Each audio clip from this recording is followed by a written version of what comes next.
प्रश्नावली 13.6 का पहला प्रश्न में लिखा हुआ है, एक बेलनाकार बर्तन के आधार की परिधि 132 सेंटीमीटर और उसकी ऊंचाई 25 सेंटीमीटर है। इस बर्तन में कितने लीटर पानी आ सकता है? इसमें दिया हुआ है कि एक बेलनाकार बर्तन है जिसका आधार का परिधि 132 सेंटीमीटर है।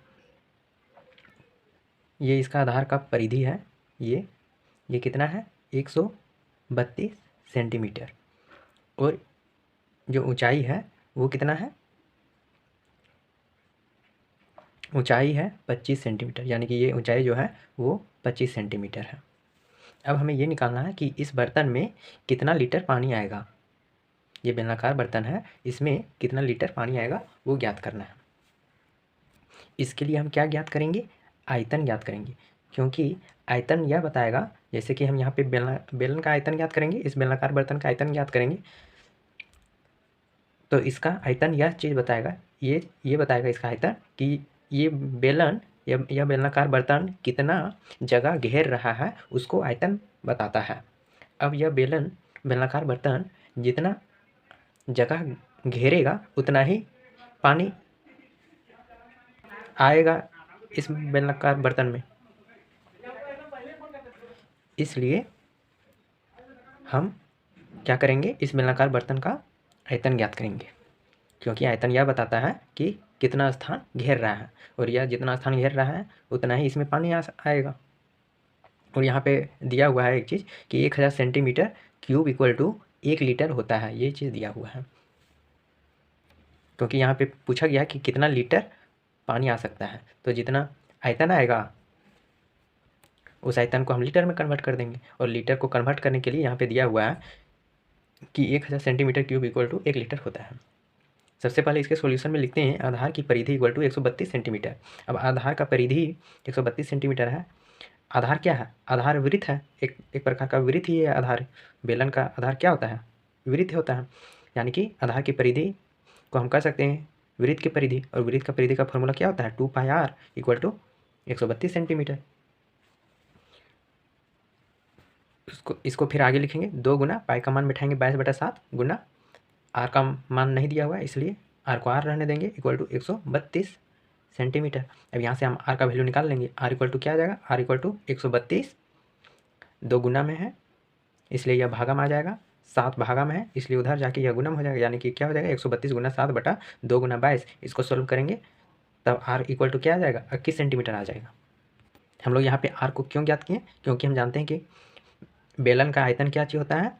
पाई आर स्क्वायर एच होता है। पाई का मान तो जानते हैं, एच का मान दिया हुआ है, लेकिन आर का मान नहीं दिया हुआ है, इसलिए हम यहाँ से आर ज्ञात कर लिए।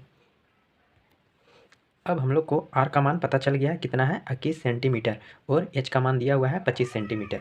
अब हम बर्तन का आयतन ज्ञात कर सकते हैं। बर्तन आयतन क्या चीज़ हो जाएगा? बर्तन चूँकि बेलनाकार साइज का है, बेलनाकार है, इसलिए बेलन का फॉर्मूला लगाएंगे।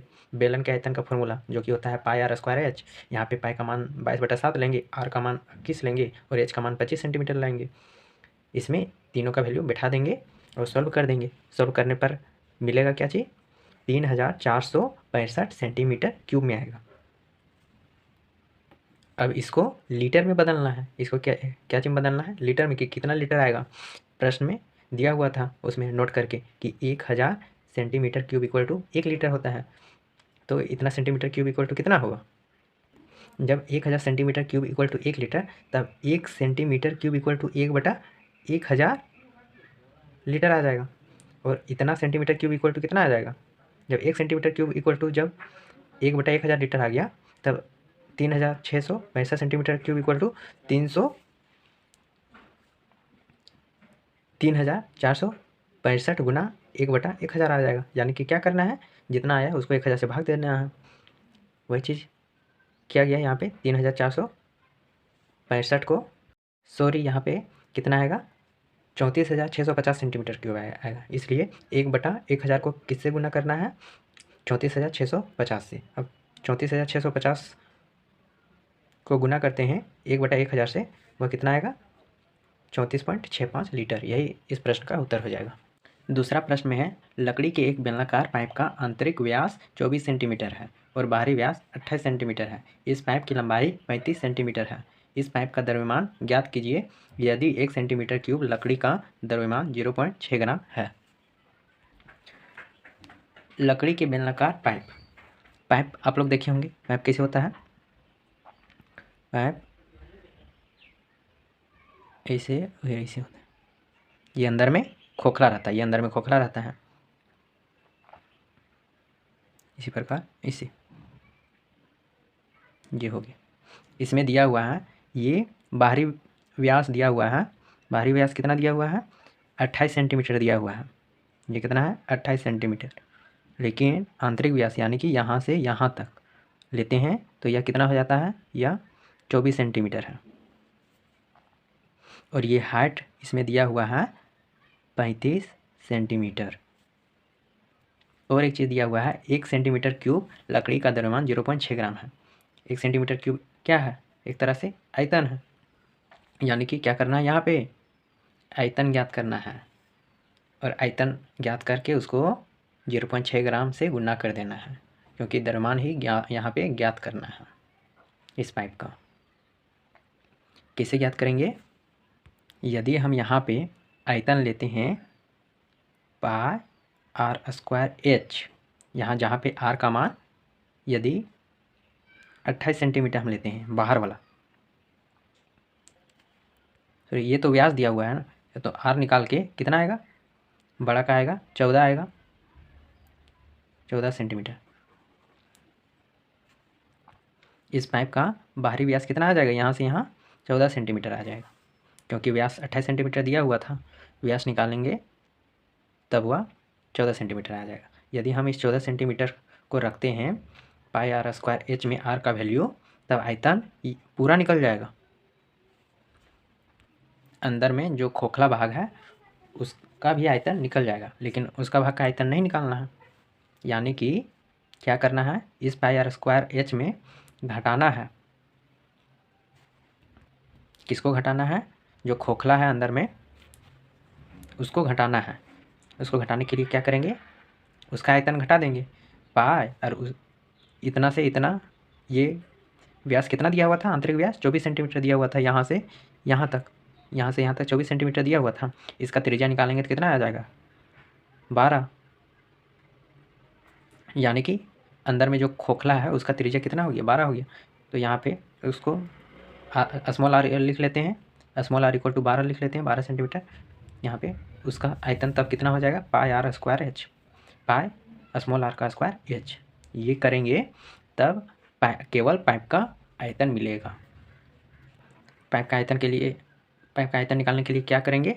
सबसे पहले पूरा आयतन निकाल लेंगे, उसमें से जितना खाली है, ये वाला भाग अंदर वाला भाग खाली है, उसका आयतन निकाल के घटा देंगे। उसका आयतन घटा देंगे, आ जाएगा। केवल यही वाला आयतन बचेगा, केवल पाइप का ही आयतन बचेगा। इसलिए इसके सॉल्यूशन में सबसे पहले हम लिखेंगे पाइप की आंतरिक त्रिज्या, जिसको हम स्मॉल आर से रिप्रेजेंट कर रहे हैं, व्यास 24 है, यानी कि 24/2 इक्वल टू 12 सेंटीमीटर हो जाएगा। और बाहरी त्रिज्या कितना हो जाएगा? बाहरी त्रिज्या कैपिटल आर इसको लेते हैं, यह दिया हुआ है 28, व्यास 28 दिया हुआ है, यानी कि 28/2 इक्वल टू 14 सेंटीमीटर। अब हम लिखेंगे लकड़ी का आयतन, या लकड़ी के पाइप का आयतन भी लिख दीजिए, equal to pi capital R square का H minus pi small R square का एच, इक्वल टू दोनों से पाई एच कॉमन आ जाएगा। पाई एच यहाँ पे क्या बचा? R square minus small R square. इसको हम आगे लिख सकते हैं पाई एच, ये A square minus B square है। क्या है ये किस फॉर्म में दिया हुआ है? ए स्क्वायर माइनस बी स्क्वायर के फॉर्म में है। इसको यार इसका फॉर्मूला क्या होता है? ए स्क्वायर माइनस बी स्क्वायर का ए प्लस बी इंटू ए माइनस बी होता है। इसलिए यहाँ पे इसी फॉर्मूला में बिठा देंगे। यहाँ पे क्या हो जाएगा? R plus small R into capital R minus small R, ये आ जाएगा। अब यहाँ पे जो वैल्यू बिठा देंगे, पाई का मान लेंगे 22/7, एच कितना दिया हुआ है? 35, कैपिटल आर कितना है? 14 प्लस स्मॉल आर 12 है into capital R 14 minus small R 12 है। अब इसको सॉल्व कर देंगे। और क्या दिया हुआ था, यदि 1 सेंटीमीटर क्यूब लकड़ी का आयतन, लकड़ी का द्रव्यमान 0.6 ग्राम है तो इस पाइप का द्रव्यमान ज्ञात कीजिए। इसलिए जितना आयतन आया उसको हम 0.6 से गुना कर देंगे और लिखेंगे लकड़ी का द्रव्यमान इक्वल टू 0.6 गुना 5720 इक्वल टू करेंगे, यह कितना आएगा 3432.0, यानी कि 3432 ग्राम आया। अब इस ग्राम को यदि केजी में बदलना चाहते हैं तो 1000 से भागा कर देंगे। 3432 बटा में 1000 इक्वल टू कितना आ जाएगा 3.432 केजी आ जाएगा। तीसरा प्रश्न, इसमें लिखा हुआ है एक सॉफ्ट ड्रिंक 2 प्रकार के पैकों में उपलब्ध है। पहला प्रकार है दिया हुआ है लंबाई 5 सेंटीमीटर और चौड़ाई 4 सेंटीमीटर वाले एक आयताकार आधार का टीन का डब्बा जिसकी ऊंचाई 15 सेंटीमीटर है, और दूसरा व्यास 7 सेंटीमीटर वाले वृत्तीय आधार और 10 सेंटीमीटर ऊंचाई वाला प्लास्टिक का बेलनाकार डिब्बा। किस डिब्बे की धारिता अधिक है और कितनी अधिक है? यानी कि निकालना है कि किस डिब्बा का आयतन ज़्यादा है और कितना ज़्यादा है, यही चीज़ इसमें निकालना है। सबसे पहले पहला का निकाल लेते हैं आयतन। इसमें या टीन का डिब्बा है जिसमें लंबाई 5 सेंटीमीटर दिया हुआ है, चौड़ाई 4 सेंटीमीटर है और ऊंचाई 25 सेंटीमीटर है। इसमें लिखा हुआ है कि इस डिब्बा का आधार क्या चीज़ है, आयताकार है, यानी कि यह क्या बन गया, घनाभ बन गया। यानी कि इसका आयतन निकालने के लिए हम घनाभ का आयतन का फॉर्मूला बिठाएंगे। इसलिए हम लिखेंगे टीन के डिब्बे का आयतन इक्वल टू लंबाई गुना चौड़ाई गुना ऊंचाई, यानी कि L into B into H. अब तीनों का वैल्यू बिठा देंगे, 5 centimetre into 4 centimetre into 15 centimetre गुना करेंगे, यह आएगा 300 सेंटीमीटर क्यूब। अब हमें क्या ज्ञात करना है, दूसरा डिब्बा जो दिया हुआ है बेलनाकार डिब्बा, उसका आयतन ज्ञात करना है। बेलन का आयतन क्या होता है, पाई आर स्क्वायर एच। यहाँ पे व्यास दिया हुआ है, यानी कि इसका त्रिज्या क्या हो जाएगा 7/2 हो जाएगा। व्यास 7 सेंटीमीटर है, इसलिए त्रिज्या 7/2 हो जाएगा, यानी कि आर का वैल्यू 7/2 बिठाना है। इसलिए लिखेंगे यहाँ पे बेलन का आयतन equal to pi R square H, और पाई का मान 22/7 बिठाएंगे, आर का मान 7/2 बिठाएंगे और एच का मान 10 बिठाएंगे और सॉल्व कर देंगे। सॉल्व करने पर मिलेगा इसका आयतन 385 सेंटीमीटर क्यूब। अब देखिए दूसरा डिब्बा का आयतन आया 385 और पहला डिब्बा का आयतन आया 300 सेंटीमीटर क्यूब। दोनों में कौन सा ज़्यादा है, 385 ज़्यादा है, यानी कि बेलन का आयतन ज़्यादा है, यानी कि दूसरा नंबर वाला डिब्बा का आयतन ज़्यादा है। इसलिए हम लिखेंगे बेलन का आयतन अधिकतम है, या ऐसे भी लिख दीजिए बेलन के डिब्बे का धारिता अधिक है। अगर कितना अधिक है तो जितना बेलन का आयतन है उसमें से घटा दीजिए टीन के डिब्बे का आयतन, यानी कि 385 माइनस 300 कर दीजिए, आ जाएगा 85 सेंटीमीटर क्यूब। 85 सेंटीमीटर क्यूब का क्यूब ज़्यादा है किसमें, बेलन के आयतन में। 85 सेंटीमीटर क्यूब का आयतन ज़्यादा है दूसरे डिब्बा में, बेलन के बेलनाकार डिब्बा में।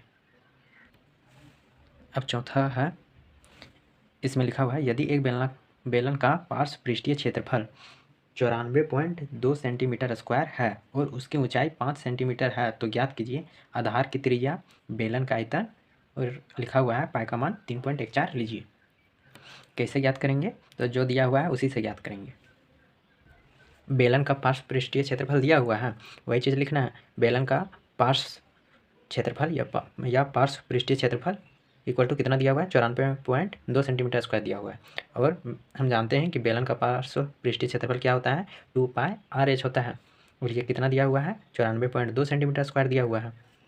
अब यहाँ से हमें पाई का मान मालूम है, आर का मान निकालना है और एच का मान दिया हुआ है, इसलिए हम आर का मान यहाँ से निकाल सकते हैं।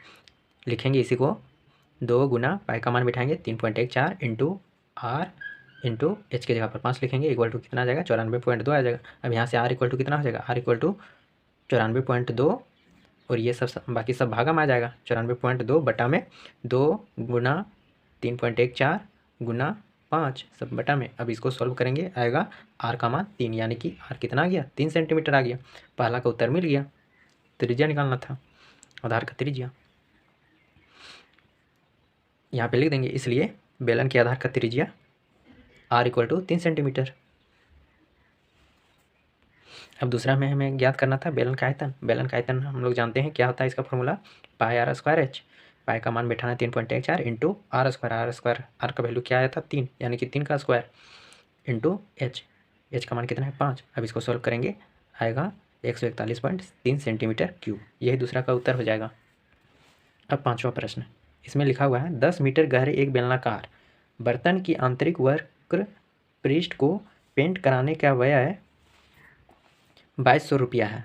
यदि पेंट कराने की दर 20 रुपया प्रति मीटर स्क्वायर है तो ज्ञात कीजिए बर्तन का आंतरिक वक्र पृष्ठीय क्षेत्रफल, दूसरा आधार की त्रिज्या, तीसरा बर्तन की धारिता। इसमें यह दिया गया है कि एक बेलनाकार बर्तन है और उसको पेंट करवाना है। कहाँ पे पेंट करवाना है, आंतरिक वक्र पृष्ठीय क्षेत्रफल, आंतरिक वक्र पृष्ठ पर पेंट करवाना है। इसका मतलब क्या है, केवल दीवारों पर ही पेंट कराना है, ऊपर नीचे पेंट नहीं करवाना है। वक्र पृष्ठ पर ही पेंट करवाना है बेलनाकार बर्तन का, यानी कि केवल बर्तन के चारों ओर ही पेंट करवाना है, ना ऊपर पेंट करवाना है ना नीचे पेंट करवाना है। वक्र पृष्ठ मतलब ये होता है कि बेलन का वक्र पृष्ठ मतलब क्या होता है, बेलन के चारों ओर, ना उसके ऊपर और नीचे को छोड़ के, वही होता है बेलन का वक्र पृष्ठ। उसी पर पेंट करवाना है और पेंट करवाने का व्यय कितना आया 2200 रुपया आया। और लिखा हुआ यदि पेंट कराने की दर 20 रुपये प्रति मीटर स्क्वायर है, यानी कि यदि 1 मीटर स्क्वायर पर पेंट करता है तब कितना लेता है 20 रुपया। उसके हिसाब से पूरा पेंट करवाया तब कितना पड़ गया 2200 रुपया पड़ गया। अब ज्ञात करना है कि बर्तन का आंतरिक वक्र पृष्ठीय का क्षेत्रफल क्या है, यानी कि जितना पेंट करवाया उसका क्षेत्रफल ज्ञात करना है। दूसरा में आधार का त्रिज्या क्या है, बर्तन के आधार का त्रिज्या क्या है। और तीसरा में बर्तन की धारिता, यानी कि बर्तन का आयतन क्या है। और इसमें और एक चीज़ दिया हुआ है कि बेलन का हाइट दिया हुआ है, बेलन का एच दिया हुआ है 10 मीटर गहरा है, यानी कि 10 मीटर बेलन का एच है। इसको कैसे ज्ञात करेंगे, जो दिया हुआ है उसी से हो जाएगा। क्या दिया हुआ है 20 रुपये प्रति मीटर स्क्वायर की दर से पेंट किया तो खर्च कितना आया 2200 रुपया है, यानी कि हम लिख सकते हैं कि 20 रुपया में 1 मीटर स्क्वायर पेंट होता है।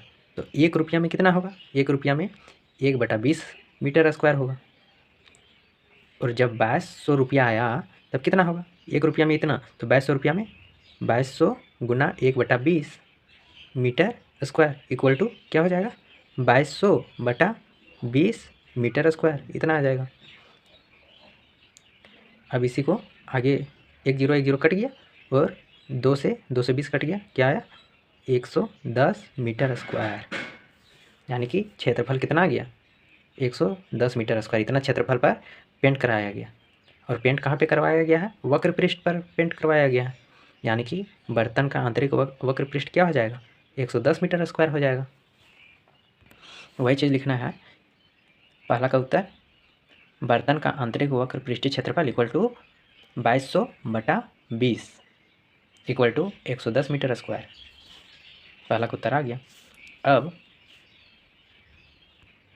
ये दिया हुआ है 110 मीटर स्क्वायर, ये आंतरिक वक्र पृष्ठीय क्षेत्रफल है। और आंतरिक वक्र पृष्ठीय क्षेत्रफल बेलन का क्या होता है 2πr/h equal to 110 metre square. यहाँ पे पाई का मान 22/7 लेंगे, एच का मान दिया हुआ है 10, आर का मान अब निकल जाएगा, इसलिए इसको हम आगे लिखते हैं 2 गुना 22/7 पाई की जगह पर इंटू आर इंटू एच की जगह पर 10 इक्वल टू 110। अब यहाँ से आर का वैल्यू हम निकाल लेंगे, आर का वैल्यू आता है 1.75 मीटर, 7/4 मीटर आएगा, डिवाइड करेंगे तो यह आ जाएगा 1.75 मीटर।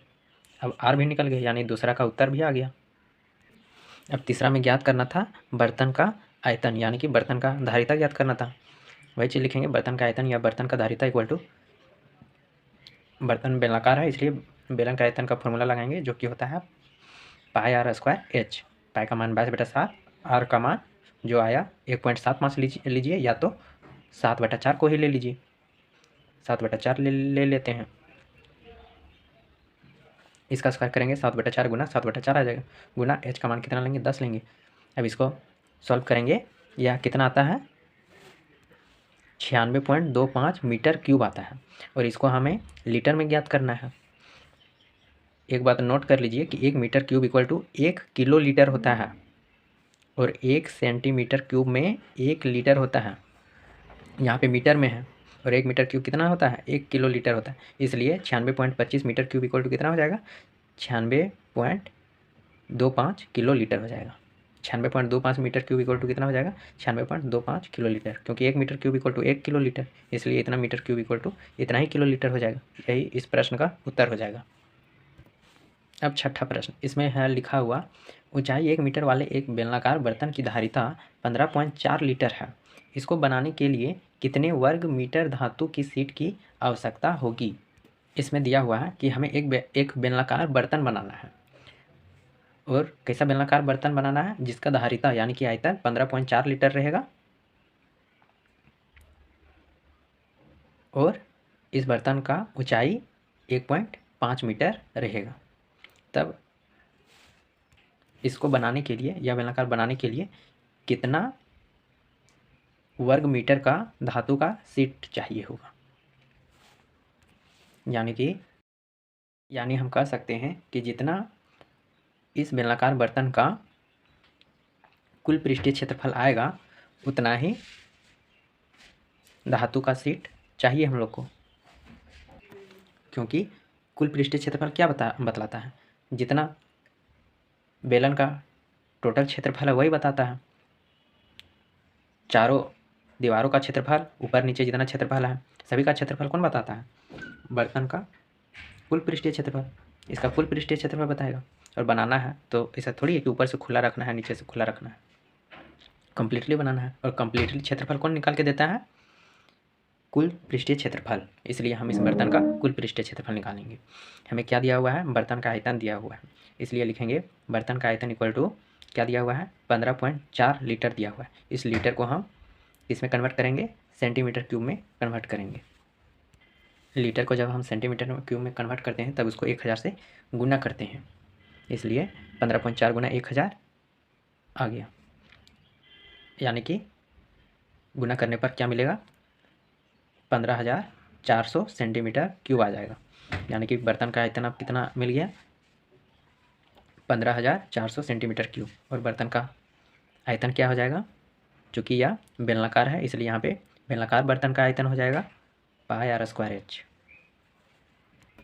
पाई का मान बैठाएंगे 22/7 गुना आर हमें नहीं पता है, उसके जगह पर आर ही छोड़ देंगे, गुना एच दिया हुआ है 1 मीटर। 1 मीटर को सेंटीमीटर में बदलेंगे तो कितना आएगा 100 आएगा, इसलिए इसकी जगह पर 100 लिखेंगे, इक्वल टू 15,400। अब यहाँ से हम आर स्क्वायर निकालेंगे तो कितना आ जाएगा आर स्क्वायर इक्वल टू 15,400। इधर 7 भागा में उधर चल जाएगा तो गुना हो जाएगा, गुना 7, फिर 22 इधर गुना में है और 100 इधर गुना में है, इसलिए वह इधर आके क्या चिन्ह हो जाएगा भागा में हो जाएगा। और यहाँ से आर स्क्वायर का वैल्यू कितना आएगा 49, यानी कि आर इक्वल टू कितना हो जाएगा √49, और √49 कितना होता है 7 होता है, यानी कि आर का वैल्यू कितना आ गया 7 आ गया। अब निकालेंगे बर्तन का कुल पृष्ठीय क्षेत्रफल इक्वल टू क्या होता है 2 pi R into R plus H, 2 pi R into R plus H होता है। यहाँ पे इक्वल टू करेंगे 2 गुना पाई का मान 22/7 इंटू आर, आर कितना आया 7 आया, इंटू आर प्लस एच, यानी कि 7 प्लस एच कितना है 100। इसको सॉल्व करेंगे मिलेगा 4,708 सेंटीमीटर स्क्वायर।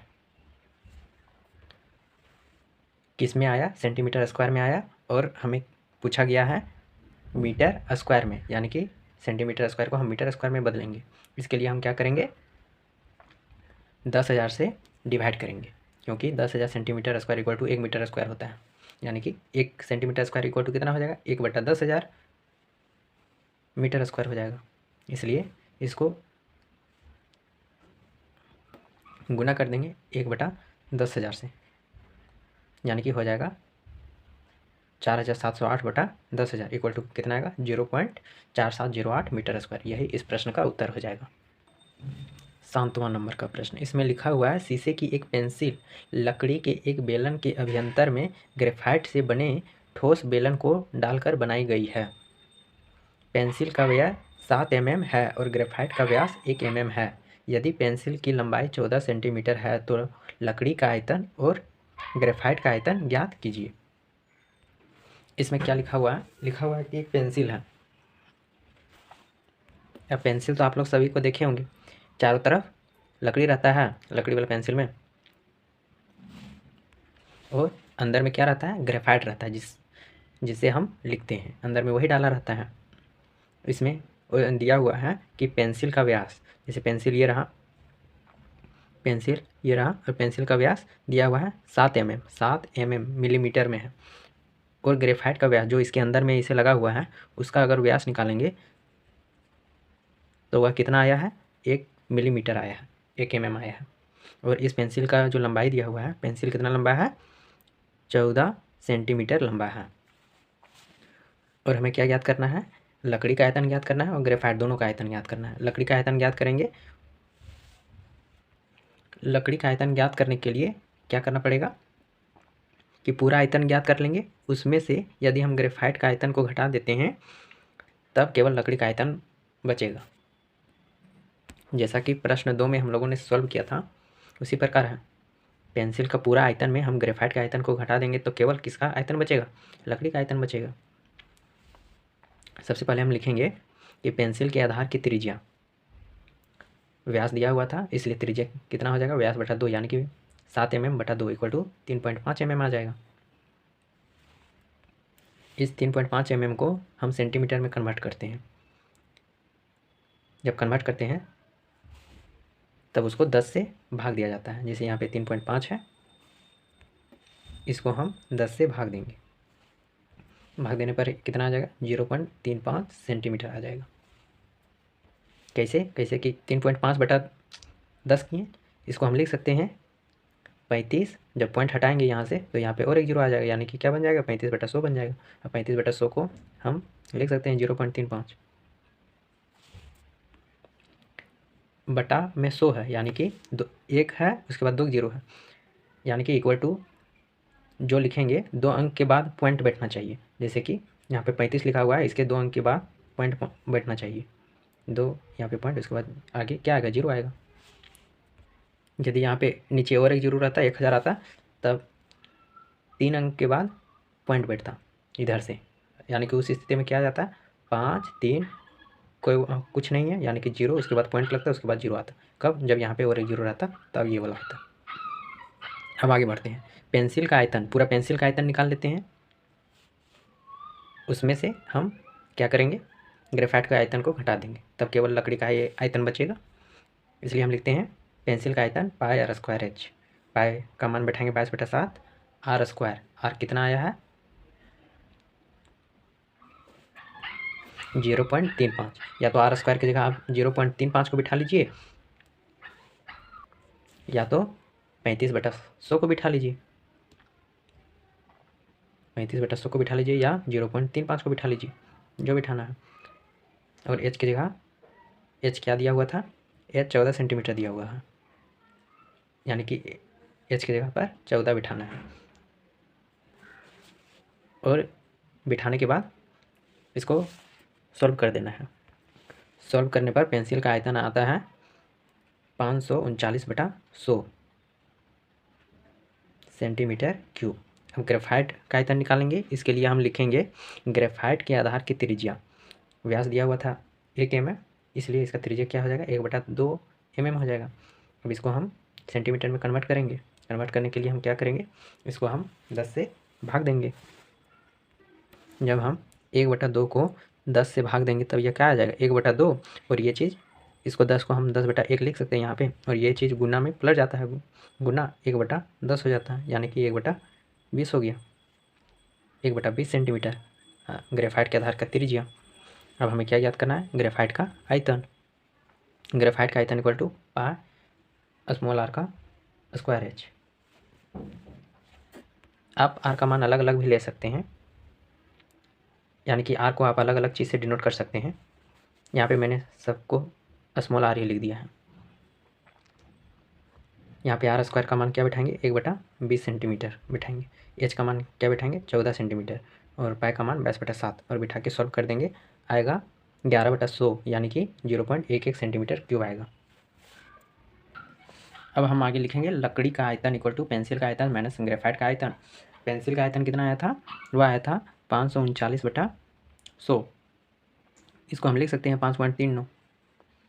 और ग्रेफाइट का आयतन आया था 0.11 कहिए या कहिए 11/100।